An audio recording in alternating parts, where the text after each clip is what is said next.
익부기구전 잡기에 따르면 하지는 어려서 집이 가난해 고생하며 살았음에도 사람됨이 너그럽고 낙관적이고 활달했다고 합니다. 그리고 그는 신체가 장대하고 또 먹고 마시는 것과 가무와 요색을 밝혀 검소하지 않았기 때문에 당시 사람들에게 존중을 받지 못했습니다. 하지는 일찍이 우물 안에서 뽕나무가 나는 꿈을 꾸었기 때문에 유명한 해몽가인 조직을 찾아가 꿈에 대해 이야기했고, 이에 조직은 하지에게 뽕나무는 우물 안에서 나는 것이 아니기에 반드시 옮겨서 심어야 하오. 그리고 뽕나무의 속자는 4개의 열자와 아래에 8자가 있으니 그대의 수명은 아마도 48살에 불과할 것이오 라고 말해둡니다. 그러자 하지는 걱정하기는커녕 오히려 웃으며 이 정도면 충분히 만족하오 라고 대답했다 합니다. 하지는 촉군태수 양홍에게 청거되어 관리가 되었으나 유의를 즐기고 방종을 저지르느라 자신의 직분에 힘쓰지 않았다고 합니다. 그런데 이 이야기가 제갈량의 귀에 들어갔고 그는 곧바로 하지가 담당하는 감옥을 찾아가 감찰을 하려 합니다. 당시 제갈량은 법을 엄격하고 세밀하게 적용하고 있었기에 만약 하지가 직분을 다하지 않았다는 사실이 밝혀지면 중한 처벌을 받을 확률이 높았고, 이로 인해 많은 사람들이 하지를 걱정했다고 합니다. 하지는 제갈량이 감찰을 온다는 소식을 몰래 듣고는 한밤중에 등불을 켜고 감옥에 가서 죄인들을 확인했고 압송된 죄수들에 대한 공문을 모두 읽습니다. 그리고 새벽이 되어 제갈량이 왔는데 하지는 죄인들에 관한 공문을 하나도 남김없이 외운 상태였기 때문에 모든 일에 대해 옳게 답하고 설명하며 제갈량이 하는 질문에 대해 조금도 주저없이 대답했기에 제갈량은 하지를 매우 뛰어나게 여겼다고 합니다.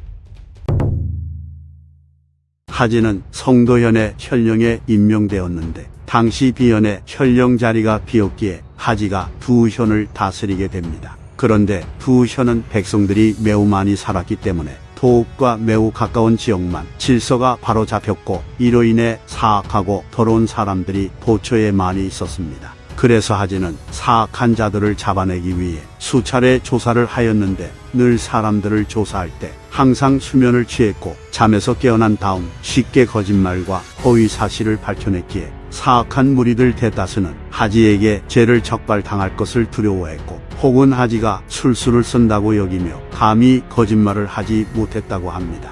하지는 매우 뛰어난 암산 능력도 가지고 있었는데 가령 어떤 사람이 수판으로 셈을 하면 하지는 그것을 듣고 읽어서 마음속으로 계산하였고 확인해보면 조금의 오차도 없었으니 그의 총명함이 이와 같았다고 합니다.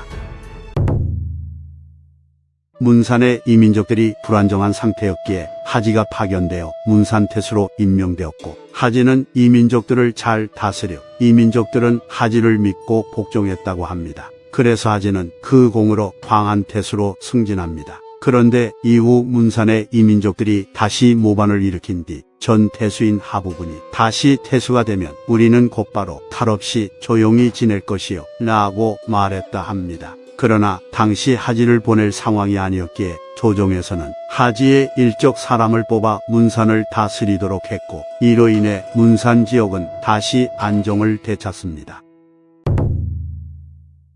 총나라 후반기 명장인 장옥은 한때 질병에 걸려 매우 위중한 상태였으나 그는 본래 집이 가난하여 병을 치료할 방도가 없었습니다. 그래서 장옥은 광안태수 하지가 너그럽고 후하다는 명성이 있었기에 그와 소원한 사이였음에도 불구하고 곧바로 하지를 찾아갔고 그에게 병을 치료해달라는 부탁을 합니다. 이에 하지는 마음을 기울여 의원에게 장옥의 병을 고치도록 했고, 하지의 도움 덕분에 장옥은 몇 년 만에 병이 완전히 나았으니 하지는 장옥의 생명의 은인이었던 것입니다. 늘 조회를 할 때마다 하지는 양홍의 자리 다음에 앉았는데 양홍은 하지가 과거 자신의 부하였기 때문에 그가 자기 바로 다음에 앉는 것이 마음에 들지 않았는지 그를 조롱하며 그대의 말은 어찌 그리 빠른 것이요 라고 비꼬아 말합니다. 그러자 하지는 양홍에게 고리의 말은 감히 빨리 달리지 못하는데 다만 명부께서 아직 채찍질을 하지 않으셨을 뿐입니다 라고 말하며 자신이 빨리 승진한 것이 아니라 양홍의 승진 속도가 느려서 자리가 이렇게 된 거라고 받아칩니다. 많은 신하들은 하지의 대답이 매우 웃겼기에 이 이야기를 웃음거리로 여기며 널리 퍼뜨렸다고 합니다. 하진은 광안태수로 있다가 건의태수로 전임되었고 48살의 나이에 눈을 감았는데 해몽가인 조직의 말대로 된 것이었습니다. 이상 삼국지 인물열전 하지편 마치겠습니다. 재미있게 보셨다면 좋아요와 구독, 알림 설정 부탁드립니다. 감사합니다.